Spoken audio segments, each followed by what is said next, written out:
Hello students, welcome in Sai international public school यानी SIPS classes online. Students, आज की video एक और अमेजिंग टॉपिक पे है। स्टूडेंट्स, आज की वीडियो को आप लोग ध्यान सुनिएगा।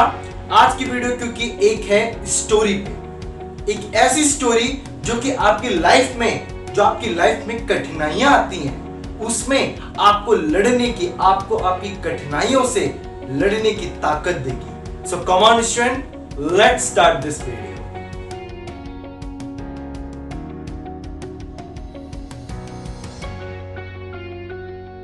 एक बार एक व्यक्ति रेगिस्तान में भटक गया था।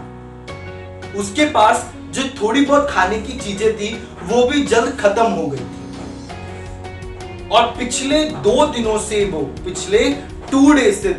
से वह पानी की तलाश में तरस रहा था और मन ही मन उसको ये आभास होने लगा था कि अगर उसे पानी नहीं मिलेगा, अगर उसे वाटर नहीं मिलेगा तो उसकी मौत निश्चित है।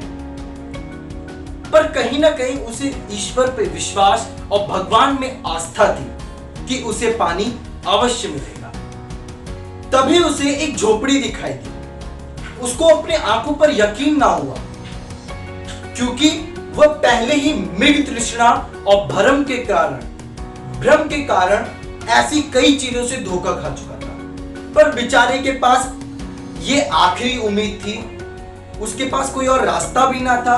वह अपनी बची कुछ ताकत को समेटकर उस झोपड़ी के पास जाने लगा। इस बार भाग्य भी उसके साथ था। वहां पे एक सच में एक झोपड़ी थी। पर ये क्या, जैसे वो झोपड़ी के पास गया उसने देखा कि झोपड़ी तो कई सालों से वीरान पड़ी है। झोपड़ी में तो कोई है ही नहीं। पर बेचारा पानी की उम्मीद के लिए, पानी के तरसने के कारण वह झोपड़ी के अंदर गया। अंदर का नजारा देख उसको अपनी आंखों पर यकीन ना हुआ क्योंकि वहां पर एक हैंडपंप था। पानी की एक एक बूंद से तरसता हुआ वो व्यक्ति तुरंत हैंडपंप के पास गया और हैंडपंप को तेजी से चलाने लगा। लेकिन ये क्या, हैंडपंप तो कई दिनों से सूखा था, कई समय से सूख चुका था। हैंडपंप में तो पानी ही नहीं था। वह व्यक्ति निराश होकर, थक कर, हार कर जमीन पर लेट गया और उसके मन में ये विश्वास हो गया कि अब उसको मरने से कोई नहीं बचा सकता। तभी उसे झोपड़ी की छत से एक बंधी वाटर बोतल दिखाई दी जिसमें वाटर भरा था। एक पानी से भरी एक बोतल दिखाई दी। उस आदमी के अंदर फिर से एक उत्साह आया। वह जिस तरह कैसे भी करके उस बोतल को उसने निकाला और जैसे ही उस बोतल को खोलकर पीने ही वाला था तभी उसकी नजर उस बोतल पे लिखी हुई चीज के ऊपर गई। कागज पे एक लिखी हुई चीज के ऊपर गई। उस बोतल पर लिखा था कि इस पानी का प्रयोग हैंडपंप चलाने के लिए यूज करो, हैंडपंप चलाने के लिए यूज करो और फिर इस पानी की बोतल को भरकर रखना ना भूलना।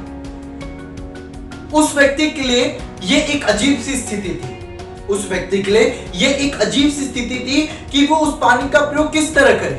उसको इस बात पे विश्वास हो भी रहा था और नहीं भी हो रहा था। वो ये सोच रहा था कि इस पे कागज पे जो लिखी हुई बात है वो सच है या फिर झूठ है। उसको ये यकीन हो रहा था। उसके मन में कई सारे सवाल उठने लगे थे। उसने सोचा कि इस पानी का प्रयोग किस तरह करूं मैं।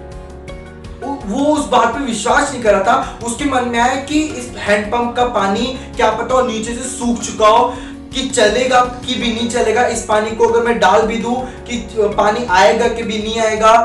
उसके मन में बहुत बड़ी गंभीर स्थिति थी। तभी उसने सोच समझकर उस पानी का प्रयोग अपने कांपते हाथों से उस हैंडपंप में डालना शुरू किया और हैंडपंप में डालने के बाद भगवान से प्रार्थना करी और ईश्वर से प्रार्थना करी और हैंडपंप को तेजी से चलाने लगा। तब क्या, 1 and 2 and 3 हैंडपंप में से ठंडा ठंडा पानी निकला, ठंडा ठंडा वाटर निकला और उस आदमी ने अपनी प्यास बुझाई। वह पानी किसी अमृत से कम ना था। उसने जी भरकर पानी पिया और फिर उस बोतल को दोबारा भरकर उसको उसी जगह पे रख दिया। उस वाटर बोतल को दोबारा भरकर उसी जगह पे रख दिया और फिर जब वो ऐसा कर रहा था तो उसके सामने एक और बोतल दिखी जो कि कांच की थी। एक और बोतल दिखी, उस बोतल को उसने खोला और उसके अंदर उसे एक पेंसिल और एक मैप दिखा जो कि उस रेगिस्तान से बाहर निकलने का रास्ता था। उसने उस नक्शे को याद कर लिया और फिर से उस नक्शे को उस बोतल में बंद करके दोबारा रख दिया। फिर उसके बाद उसने अपनी सारी बॉटल्स को भर लिया जो कि उसके पास पहले से थी। उसने अपनी सारी बॉटल्स को भरने के बाद वहां से जाने लगा। फिर कुछ थोड़ी दूर जाने के बाद उसने पीछे मुड़कर देखा और फिर से उस झोपड़ी के अंदर आया और फिर उसने उस वाटर बोतल को जो कि छत पे टंगी हुई थी, झोपड़ी के छत पे, उस वाटर बोतल को दोबारा निकाला और उस पे जो चिट चिपकी हुई थी जिस पे लिखा था, उस चिट को हटा के वो कुछ लिखने लगा। वो क्या लिखा उसने लिखा कि मेरा यकीन कीजिए कि ये हैंडपंप काम करता है। सो स्टूडेंट्स, इससे हमें ये शिक्षा मिली है कि हमारी लाइफ में कितनी भी कठिनाई आ जाए, हमारी परिस्थिति कितनी भी खराब हो जाए, हमें कभी अपनी हार नहीं माननी चाहिए, क्योंकि यही जगत की रीत है और यही कृष्ण का गीत है। मन के हारे हार है और मन के जीते जीत है। So students, I hope that you will follow all the guidelines by Sai International Public School. Thank you so much.